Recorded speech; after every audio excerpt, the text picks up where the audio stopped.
Il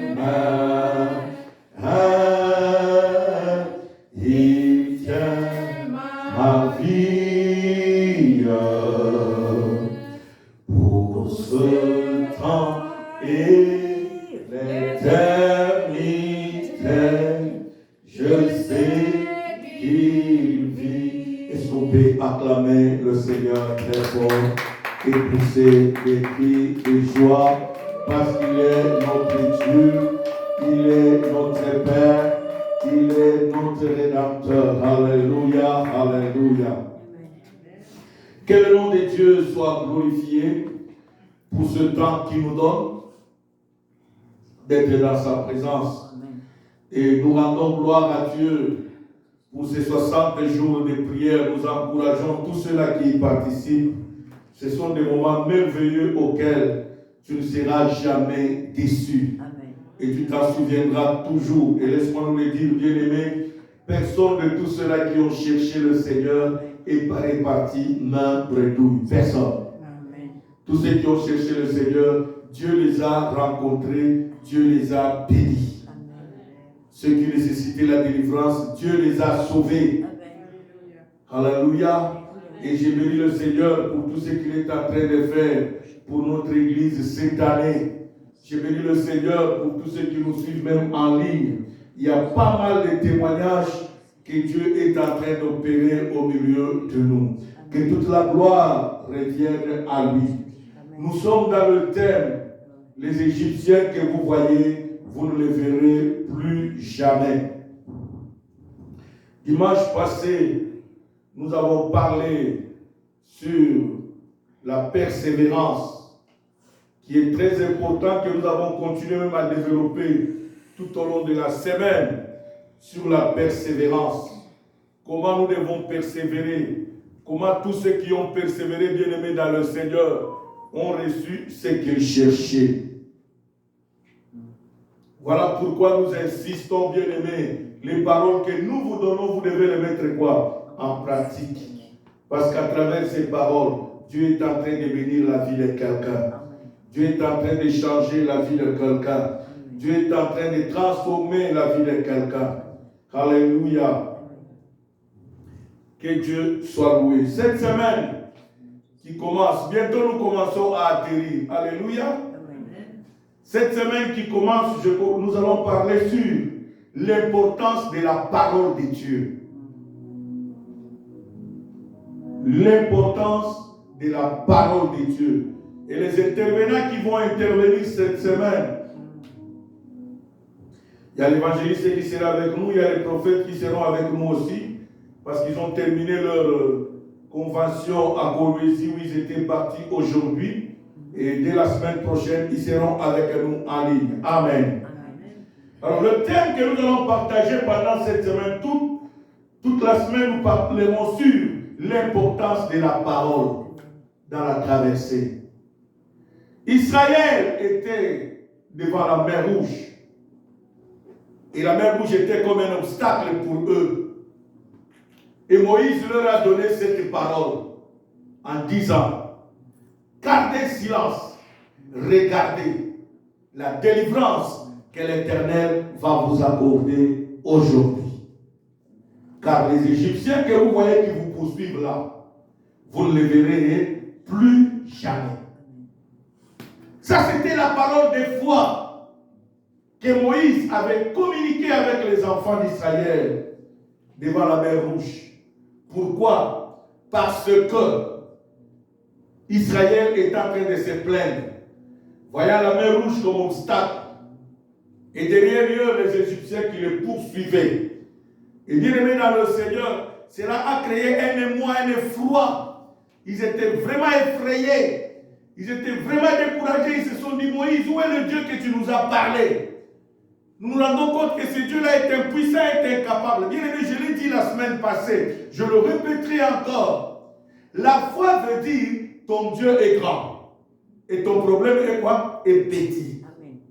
Le doute veut dire: ton Dieu est petit. Et ton problème est quoi? Est grand. Donc c'est à toi de choisir. Alléluia. Donc si tu crois et tu continues à croire et tu persévères, même si tu vois combat. C'est pour dire que ton Dieu est quoi? Est grand. Alléluia. Et je veux que cela soit retenu par tout un chacun de nous. Voilà pourquoi Dieu veut que nous puissions parler de la foi. Voilà pourquoi Dieu insiste sur cela. Parce que beaucoup de gens sont découragés. Beaucoup de gens croient que Dieu les a abandonnés. Beaucoup de gens croient que Dieu ne les reconnaît plus. Non, ma soeur, mon frère. Si Dieu permet encore que ces troubles continuent à venir dans ta vie, c'est parce qu'il sait que ton histoire est spéciale. Amen. Ton témoignage est quoi? Spécial. Ne te compare pas à d'autres personnes. Il n'y a pas de compétition dans la marche avec le Seigneur. Amen, c'est vrai. Comme la Bible le dit dans Ecclésiaste, il y a un temps pour toutes les choses. Il y a un temps, bien aimé, où tu vas pleurer. Mais il y a un temps où tu vas te réjouir.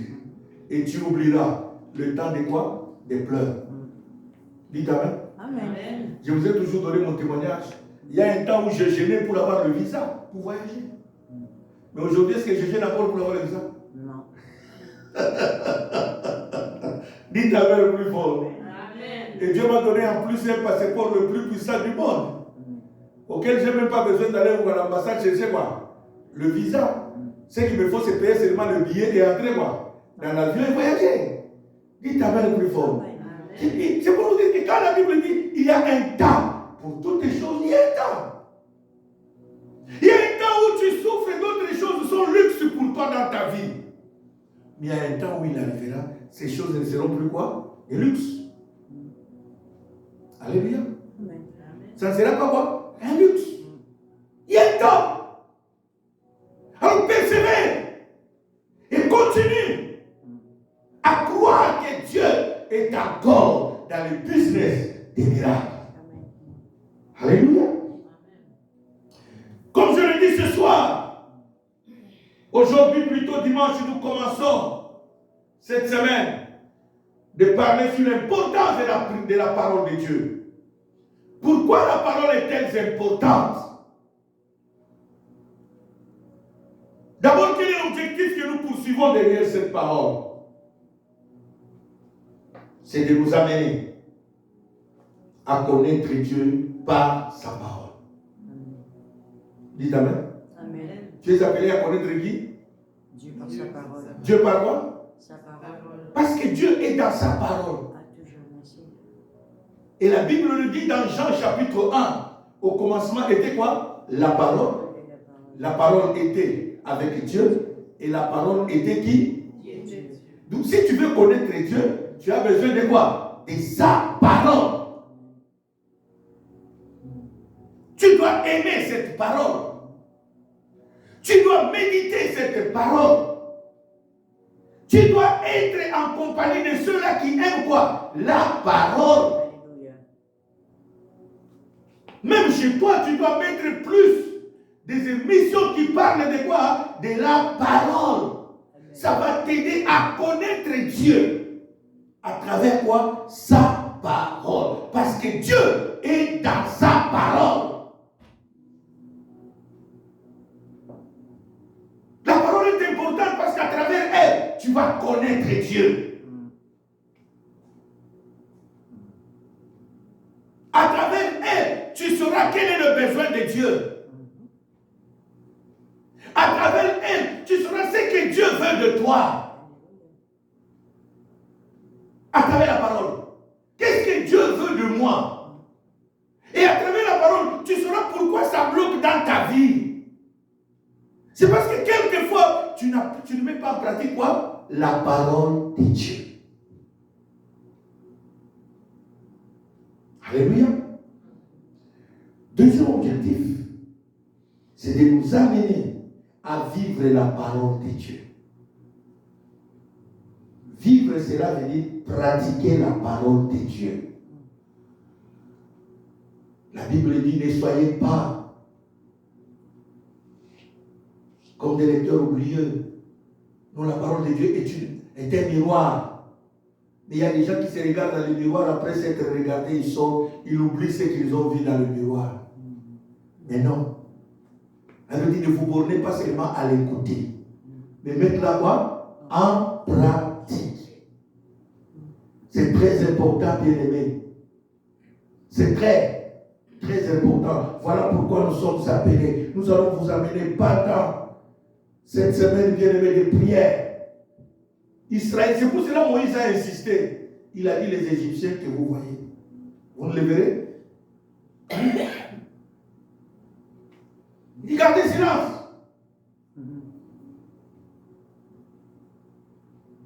Il leur donnait une parole de la foi auquel il devait quoi? Croire.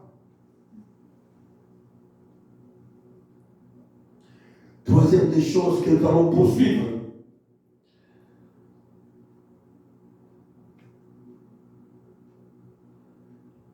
C'est d'amener la parole de Dieu à prendre place dans notre vie. Alléluia. Plus tu la lis, plus tu l'écoutes, tu permettras à cette parole de prendre place où? Dans ta vie. Alléluia. C'est très important de comprendre cela. Que la parole prenne la place dans ta vie, cela veut dire quoi? Ça veut dire que quand tu marches, la parole s'accomplit. Quand les gens te voient, lisent la parole de Dieu dans ta vie. Quand la Bible dit aimez vos ennemis, les gens te regardent, ils disent cette personne, nous voyons l'amour en lui. Regarde comment il aime même quoi? Ses ennemis. Quand la Bible dit fuyez le péché, les gens lisent la Bible dans ta vie en disant oh regarde cette personne, il était méchante. Regarde cette personne, il était ivrogne, il était ceci, il était cela. Mais à cause de la parole qu'il a écoutée, voilà ce que la parole a fait de lui. Il a fui quoi? Le péché. Ça, la parole la transforme. Bien aimé, n'oubliez pas que nous vivons dans un monde où les gens nous connaissent. Dites Amen. Les gens font quoi? Nous connaissent. Bien. Personne ne peut se cacher. Même si tu n'appelles personne, tu restes toujours chez toi. N'oublie pas que tu travailles avec les gens. Et ces gens-là connaissent tes réactions. Des fois, quand ça va mal. Et quand tu changes aussi, ces gens-là vont le voir. Tu dis, mais oh, mais cette personne, on le voyait quand ça marchait comme ça, la façon dont il réalisait. Mais ces gens, c'est c'est la parole de Dieu qui a les comptes. Amen. Dites Amen le plus fort. Amen. C'est pour cela que la Bible dit, déjà vous êtes purs à cause de la parole que je vous ai enseignée, que je vous ai annoncée. Mais quand on écoute la parole de Dieu, la parole nous transforme. La parole nous change. La parole nous aide à marcher avec Dieu. Raison pour laquelle il dit, vous connaîtrez quoi? La vérité. La vérité vous et la vérité fera quoi? Nous affranchira. C'est la parole. Il n'y a pas une autre vérité, ce n'est que la parole quoi? De Dieu. Amen. Et quand tu la mets en pratique, comme Dieu est dans sa parole, Dieu finira par manifester sa gloire dans ta vie. Est-ce que quelqu'un peut dire Amen très fort? Amen. Et acclamer très bien le Seigneur.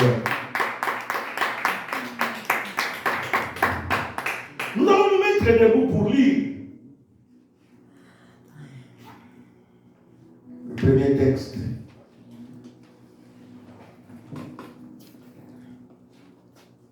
Deuxième livre des Chroniques, chapitre 20. À partir du verset 7. Sœur José, tu peux nous lire là, s'il vous plaît? 2 Chroniques, chapitre 20, à partir du verset 7. Je lis au nom du Seigneur. Et tu vas t'arrêter au verset 12. Je lis au nom du Seigneur. N'est-ce pas toi, ô notre Dieu, qui as chassé les habitants de ce pays devant ton peuple d'Israël et qui l'a donné pour toujours à la postérité d'Abraham qui t'aimait? Ils l'ont habité. Ils t'y ont bâti un sanctuaire pour ton nom en disant, s'il nous survient quelque calamité, l'épée, le jugement, la peste ou la famine, nous nous présenterons devant cette maison et devant toi, car ton nom est dans cette maison. Nous crierons à toi du sein de notre détresse, et tu exauceras et tu sauveras. Maintenant, voici les fils d'Ammon et de Moab et ceux de la montagne de Séhir, chez lesquels tu n'as pas permis à Israël d'entrer quand il venait du pays d'Égypte, car il s'est détourné d'eux et ne les a pas détruits. Les voici qui nous récompensent en venant nous chasser de ton héritage dont tu nous as mis en possession. Ô notre Dieu, n'exerceras-tu pas tes jugements sur eux, car nous sommes sans force devant cette multitude nombreuse qui s'avance contre nous, et nous ne savons que faire, mais nos yeux sont sur toi. Parole du Seigneur. Amen. Est-ce que tu peux nous lire le deuxième texte une fois pour toutes? Dans Luc chapitre 5, versets 1 à 6. Luc 5, versets 1 à 6. Je lis au nom du Seigneur. Amen. Comme Jésus se trouvait auprès du lac de Génézareth et que la foule se pressait autour de lui pour entendre la parole de Dieu, il vit au bord du lac 2 barques, d'où les pêcheurs étaient descendus pour laver leurs filets. Il monta dans l'une de ces barques, qui était à Simon, et il le pria de s'éloigner un peu de terre. Puis il s'assit, et de la barque, il enseignait la foule. Lorsqu'il eut cessé de parler, il dit à Simon, « Avance en pleine eau et jetez vos filets pour pêcher. » Simon lui répondit, « Maître, nous avons travaillé toute la nuit sans rien prendre, mais sur ta parole, je jetterai le filet. » L'ayant jeté, ils prirent une grande quantité de poissons et leur filet se rompait. Ils firent signe à leurs compagnons qui étaient dans l'autre barque de venir les aider. Ils vinrent et ils remplirent les 2 barques au point qu'elles s'enfonçaient. Parole du Seigneur. Amen. On acclame très très fort la parole de Dieu. Alléluia. Que Dieu soit béni, que Dieu soit loué, bien-aimé dans le Seigneur. Nous sommes en train de parler sur l'importance de la parole. Le texte qu'on vient de nous lire nous relate l'histoire des enfants d'Israël. Et notre prière est basée sur l'histoire d'Israël devant la mer Rouge. En d'autres termes, devant des problèmes. Quand tout est noir dans ta vie, quand tout est bloqué dans ta vie, Israël était bloqué devant la mer Rouge, il ne savait pas comment aller, comment traverser la mer Rouge. Et l'Égypte venait derrière eux. Et Moïse leur dit, ne craignez point, mais gardez quoi? Silence. Alléluia. Voilà l'importance de la parole de Dieu. Des fois, aujourd'hui, tu ne le vois pas parce que tu n'es pas dans des problèmes. Et comme tu ne connais pas la parole de Dieu, il t'est difficile même de croire, il t'est même difficile de voir à l'horizon ton miracle arriver. Parce que tu ne crois pas la parole de Dieu. Tu ne connais pas bien aimé. C'est quand tu es dans les troubles et tu t'accroches à la parole de Dieu, tu verras les merveilles de Dieu. Alléluia. L'histoire que nous venons de lire dans 2 Chroniques, c'est l'histoire d'un roi qu'on appelle Josaphat. Bien aimé, j'aime beaucoup ce roi. Parce que lui, à chaque fois qu'il avait des problèmes, il ne regardait pas à sa force, à ses qualités, à ses aptitudes. Non, il regardait à Dieu. Quand vous commencez au verset 1, la Bible dit qu'il y a 3 nations qui l'entouraient, les Moabites, les Ammonites, les gens de la montagne, les Séhir. Donc ils se sont fait une grande force pour attaquer qui? Josaphat. Il était roi. Il avait l'armée. Mais il n'a pas compté sur son armée. Il a dit non, si je suis roi, ce n'est pas par ma volonté. C'est Dieu qui m'a mis là. Amen. Dites Amen plus fort. Amen. C'est là le premier point. Amen. Quelqu'un qui croit à la parole de Dieu, il reconnaît la suprématie de Dieu sur sa propre vie. Alléluia. Yes. Voilà pourquoi je vous ai dit, hein, Dieu est dans sa parole. Si tu veux connaître Dieu, c'est à travers quoi? Sa parole. Il a reconnu que si je suis roi, et même si tout le monde peut dire que mon armée est puissante, ce n'est pas de ma propre quoi, force. C'est Dieu qui m'a établi là. Amen. Et c'est comme ça que la Bible dit au verset 3 à 4, hein, il a proclamé un jeûne. Il a appelé les anciens, ses collaborateurs qui étaient là. Si vous le voulez bien, venez, on va aller chercher Dieu. Ils sont allés au temple prier. Pourquoi? Parce qu'au temple, il y avait une promesse de Dieu. Bien aimé, je l'ai toujours dit, je l'ai toujours répété chaque jour. Quand nous vous demandons de venir à l'église, c'est parce que ici, là, il y a une promesse quoi? De Dieu. Salomon avait dit le jour de dédicace. Quand il dédicaçait le temple de Dieu, il a dit, Seigneur, quel que soit le problème qui va quoi nous arriver, si ce peuple quitte leur maison, vienne en ces lieux, où ton nom est invoqué 24 heures sur 24, pour chercher quoi? Ta face. Laisse-moi nous dire, bien aimé. Deux fois, nous avons cette confusion, surtout nous, l'église de réveil. Comme souvent, nous n'avons pas des immeubles construits en église, mais souvent, nous louons quoi? Des petits entrepôts. Dites Amen. C'est ça cette confusion qui est dans notre tête, comme dire que Dieu n'est pas là. Non, non. Laisse-moi nous dire. Le fait que nous avons transformé ces lieux en lieux de culte, Dieu prend possession de ces lieux. Voilà pourquoi la Bible dit, là où 2 ou 3 sont réunis en mon nom. Je suis quoi? Je suis là au milieu de... Si pas même Dieu ne sera pas chez toi. Alléluia. Si pas Dieu ne sera même pas où? Parce que quand nous venons chez toi des fois prier, des fois Dieu ne sera pas là parce qu'il a dit là où quoi? 2 ou 3. J'ai toujours donné ce témoignage bien aimé. Je l'ai vécu ici à Montréal. Pas nulle part, ici à Montréal.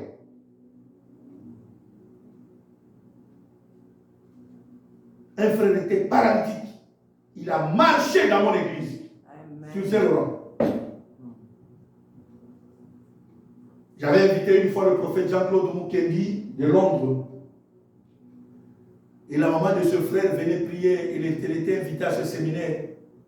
Comme le prophète Mukendi priait en ligne sur Facebook, la maman a pris le lien du prophète Mukendi. Il a donné à son fils. Parce que son fils était malade, paralysé. Il marchait par les chaises roulantes. Un garçon qui avait un avenir, qui a eu la chance d'être recruté à la NBA aux États-Unis pour aller jouer au basket.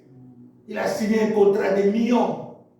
Mais à cause de ça, la sorcellerie l'a envoûté à 1 ou 2 semaines de voyage. Le garçon est tombé malade, s'est retrouvé dans une chaise quoi. De toute la bénédiction des familles sur qui la famille comptait est partie. Et la maman a donné cela à son fils. Son fils a commencé à suivre le prophète Jean-Claude à la maison, par internet. Et cette maman-là, un jour m'appellera. Il dit, Bishop, tu es où s'il vous plaît, il y a mon fils, je te le passe. Son fils me dit, homme de Dieu, je suis en train de suivre le prophète Jean-Claude. Et voilà ce que Dieu m'a dit. Pour que je puisse marcher, il faut que je fasse venir le prophète Jean-Claude à Montréal. J'ai dit, ok, il n'y a pas de problème. J'ai appelé le prophète. On a organisé les choses. Le prophète est venu. Et le jour qu'il est venu, nous sommes passés à la maison, leur parler que le prophète est arrivé. J'ai organisé un séminaire avec le prophète bien-aimé. Quand nous sommes arrivés chez eux, maman a dit, papa, nous avons préparé une chambre pour le prophète. J'ai dit, non, maman, papa, reste chez toi. La guérison de ton fils, ce n'est pas à la maison, c'est à l'église. On a acheté un matelas gonflable. Je les ai prises dans ma voiture, je suis venu les installer à l'église. Nous étions sur Saint-Laurent. Ça, c'est un témoignage vrai, ici, à Montréal. Alléluia. Amen. Et chaque soir, Moi et le prophète et ma femme, on allait dormir à l'église avec cette famille. On avait prié de minuit à 3 heures du matin. Et dès qu'on finit, on ramène le prophète. Là, on avait aménagé pour lui pour se reposer. Le 3e jour de la nuit de prière, et il est arrivé mardi, séminaire a commencé mercredi. Mercredi, jeudi, vendredi, la veille de vendredi à samedi, pendant que nous étions en prière, le garçon a senti une voix qui lui dit, mets-toi debout, finis ton paralysie. Alléluia. Amen. Pourquoi? Parce que Dieu est dans sa maison. Le problème, c'est toi qui ne crois jamais. Laisse-moi me le dire, bien-aimé. Toi qui me suis, même toi qui es en face de moi, écoute bien, Dieu est dans sa maison. Il est là. Voilà pourquoi Josaphat, il n'a pas dit allons-y à la montagne. Il a dit allez-y à la maison de Dieu. Et quand ils sont arrivés au temple de Dieu, Josaphat a pris la parole de Dieu. Il a commencé à rappeler à Dieu la parole de Dieu. Le verset 7 que vous lisez là, c'est la parole de quoi? De Dieu. Écoutez. Qui avait dit ça? C'est Salomon.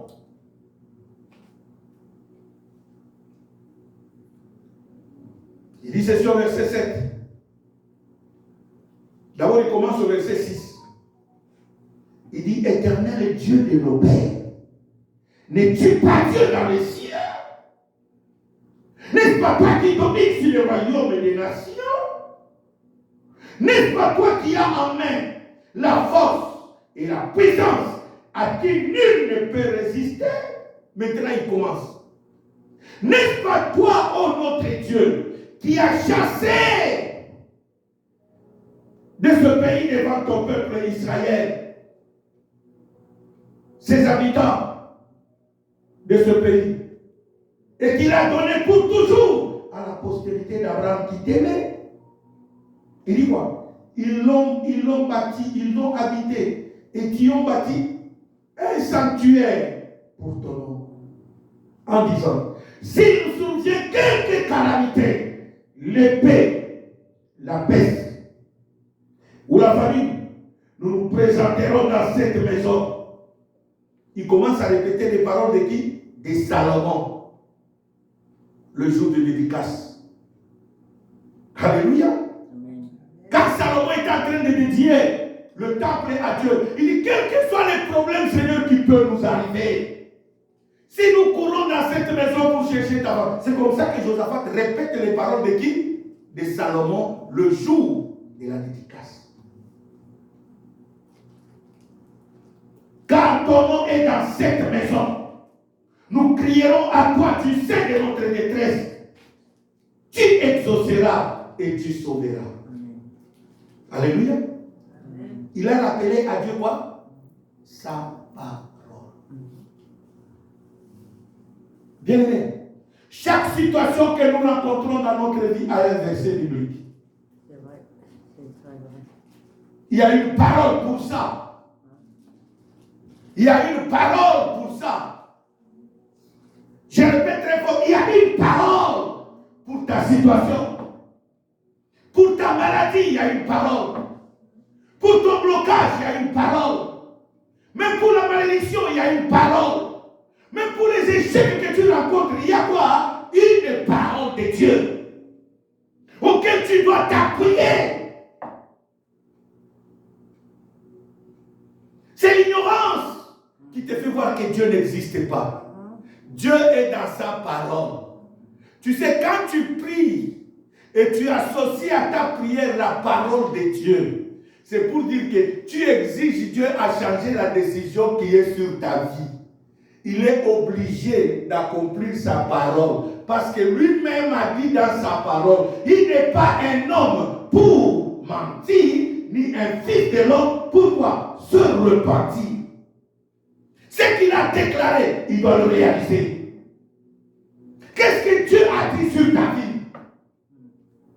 Voilà pourquoi Moïse a dit devant la mer Rouge, ne craignez point, gardez silence regardez la délivrance que l'Éternel va vous accorder ce jour.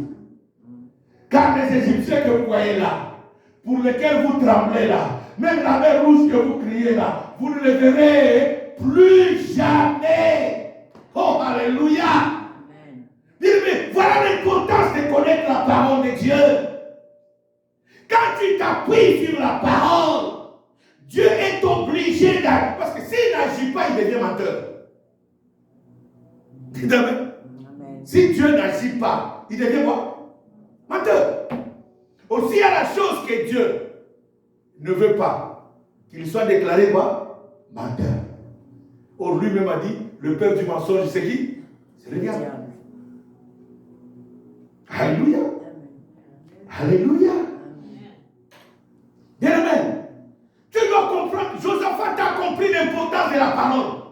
Voilà pourquoi même dans sa prière, il a dit, Seigneur, tu as dit dans ta parole, si nous souviens quoi? Un problème. Nous voici dans ton temple, nous avons un problème. Les Ammonites, les Moabites, les gens de la montagne de Séir sont venus nous attaquer. Et bien, écoutez comment il continue sa prière. C'est là que ça devient très important.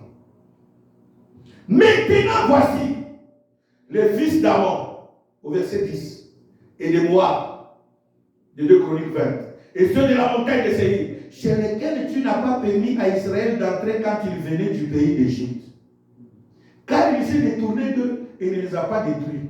Les voici qui nous récompensent en venant nous chasser de ton héritage. Alléluia. En venant quoi? D'où à dire à Dieu que Seigneur, là où nous ne sommes pas levés là pour nous par nous-mêmes. C'est toi qui nous as mis là. C'est toi qui nous as établis là. Nous sommes dans l'héritage que toi tu nous as quoi? Donné. Ce n'est pas nos aïeux qui nous ont donné ça, mais c'est toi éternel qui nous a quoi? Donné. Regarde, ces gens viennent me chasser dans l'héritage. C'est comme quand tu pries. Tu dis, Seigneur, il est écrit que tout le fera les plans de vos pieds. Je fais quoi? Je vous les donne en possession. Mais Seigneur, comment moi je suis au Canada, le Canada commence à me chasser? C'est toi qui m'as établi ici, non? C'est toi qui as dit tout lieu que fait, que foulera, et plante quoi? Et mes pieds. Tu fais quoi? Une telle parole. Dieu va pousser les gens d'immigration, ils vont t'appeler, ils vont te donner ce jour. Quelqu'un m'entend ce soir? Amen. Le problème, c'est parce que des fois, nous ne comprenons pas le fond de cette parole. Ici, là, Josaphat est en train de dire, Seigneur, cet héritage où nous sommes là, ce pays où nous sommes là, c'est toi qui nous as donné comme quoi? Héritage. C'est toi qui m'as donné ça comme quoi? Héritage. Mais regarde ces gens, comment ça va à me chasser dans cet héritage que toi, tu m'as donné. Il continue. Là, ça devient sérieux sur le verset 12. Oh, notre Dieu, n'exerceras-tu pas tes jugements sur eux? Car nous sommes sans force devant cette multitude nombreuse qui s'avance contre nous. Et nous ne savons que faire. Mais nos yeux sont sur toi. Alléluia. Amen. Josaphat, dans sa prière, il dit quoi? Nous sommes sans force. Est-ce que vous savez que quand nous prions les mains levées, nous déclarons notre faiblesse à Dieu? Alléluia. Amen. Quand tu pries quoi?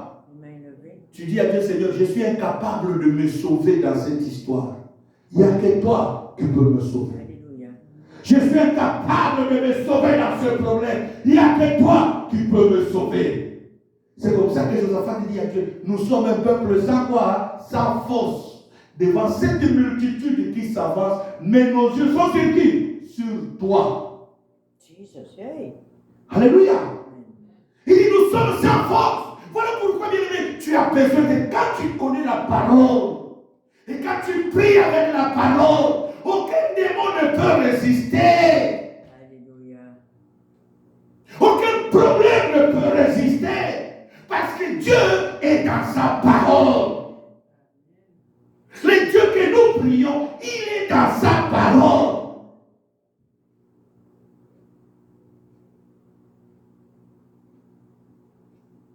Alléluia. Jesus, hey. Alléluia.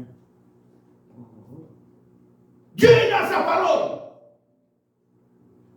Quelle a été la suite de cette prière? Il n'y avait pas de prophète. Mais Dieu a suscité un prophète au milieu d'eux. Dites Amen un plus fort. Amen. Il n'y avait pas quoi? Il y avait pas Des prophètes à cette époque-là. Et Dieu a suscité un prophète au milieu d'eux. Pour leur donner la directive de Dieu pour dire, Josaphat, dans ce combat-là, ce n'est pas vous qui combattrez, mais c'est l'Éternel qui combattra pour vous. Alléluia. Non, je suis venu dire à quelqu'un ce soir, ma soeur, si tu connais la parole, voilà pourquoi tu es appelé à connaître la parole de Dieu. Mon frère, ma soeur, tu es appelé à connaître la parole de Dieu, à aimer la parole de Dieu. Car dans des moments difficiles comme celui-ci, où les Égyptiens sont en train de te poursuivre, où des problèmes s'ajoutent au jour le jour dans ta vie, tu as besoin de la parole. Et quand tu pries avec la parole, écoute-moi te dire, aucun problème ne va résister devant toi, parce que Dieu est dans sa parole. Et l'une des choses que le diable n'aime pas, que tu connaisses la parole. Amen. Alléluia, Jésus. Merci. Voilà pourquoi je l'ai toujours dit. Remarque, pour ceux qui ont l'habitude, qui avaient l'habitude d'aller hier en boîte de nuit, tu sautais de la boîte de nuit 5 h du matin, non? Et le matin, tu vas où? Au travail. Tu ne somnolais pas. Mais aujourd'hui, tu es capable même de venir aux nuits de prière. Parce que quand tu viens aux nuits de prière, le matin, tu as quoi? La fatigue. Tu ne sais pas aller au travail. C'est la raison pour laquelle beaucoup de gens ne viennent pas aux nuits de prière. Pourquoi? Le diable ne veut pas, parce qu'il sait, il connaît le secret de ça. Alléluia. Le diable ne veut pas là où on parle de la parole de Dieu que tu viennes. Il va créer toujours, c'est seulement l'heure de la prière que tu vois quelqu'un qui arrive chez toi. Oh, je vais venir te visiter demain. Ah, ma chère. Pour te visiter chez moi, c'est seulement le jour où je dois aller où? Et toi aussi, par respect à cette personne, oh, je ne peux pas aller à l'église, hein, laisse-moi le recevoir. Dis, mais arrivons deux fois à nous révolter. La visite qui vient chez toi, dis à la visite, on va d'abord où? À la prière. Le reste, on viendra voir quoi? Après. Voilà pourquoi vous devez connaître la parole de Dieu. C'est très important, bien aimé. Et surtout le diable, quand il sait que tu es sur le chemin de ton miracle, tu es sur le chemin de ta délivrance, c'est là qu'il va commencer à te créer même des occupations plus que tous les autres jours tu es en forme. Seulement les heures d'aller où? À la prière. Des fois, l'heure de la prière, c'est là qu'il crée des occupations pour que tu ne participes pas à la prière même en ligne. C'est ça, beaucoup de gens ne comprennent pas ça. Moi, bien aimé, quand j'avais compris comment le diable agit, j'ai dit, ah, surtout au début quand je m'étais converti. Bien aimé, si je quitte, comme je travaillais le matin, je terminais à 15h, 16h, donc si je quitte du travail, je passe chez moi à la maison, je me lave, je mange, fini, le sommeil m'attrape. Je n'irai pas où? À l'église, à l'étude biblique. Et quand j'ai compris cela, j'ai dit non, fini la récréation. Qu'est-ce que je faisais? Du travail, avec ma tenue, avec ma saleté du travail, je passe tout droit où? À l'église.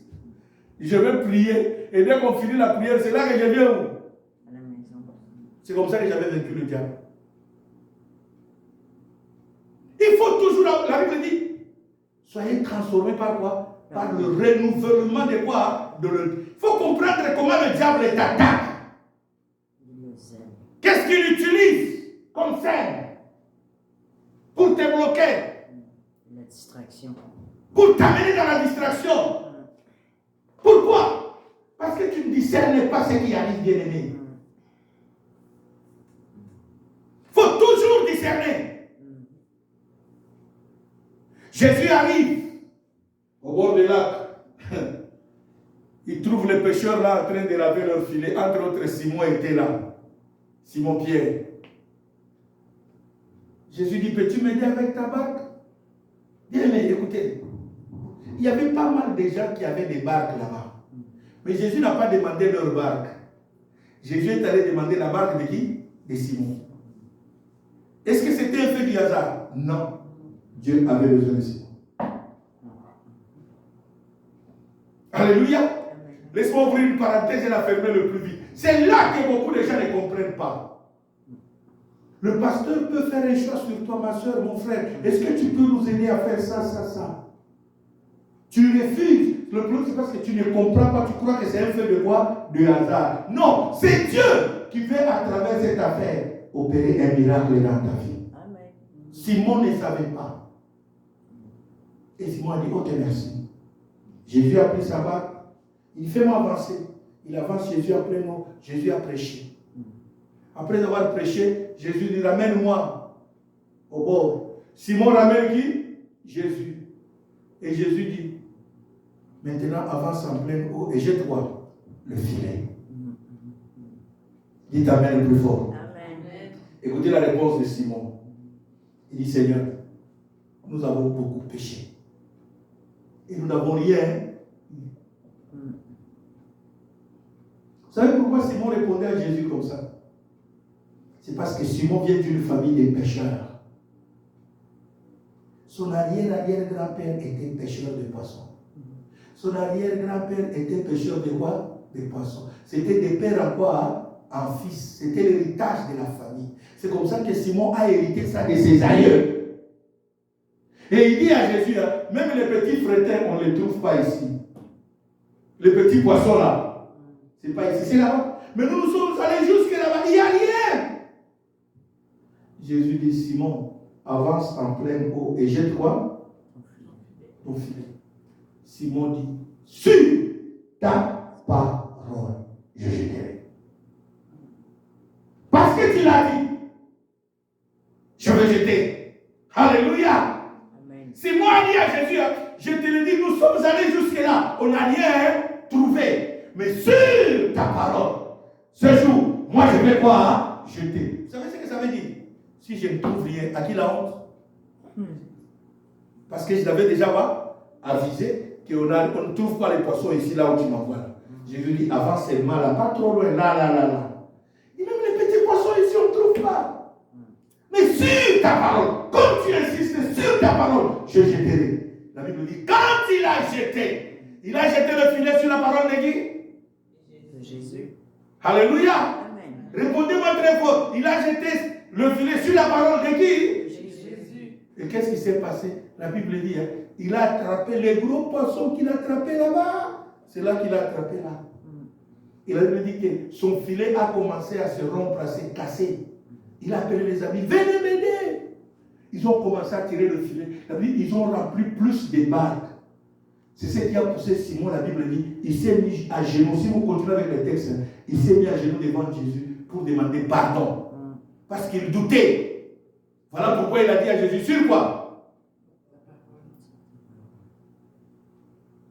Moïse dit, cette mer que vous voyez, et les Égyptiens que vous voyez là, vous ne les verrez plus jamais. Les gens disent, Moïse, tu rêves ou quoi? Il n'y a aucun bateau ici. Comment on va traverser? Si on avait même commencé à traverser là, on allait croire à tes paroles.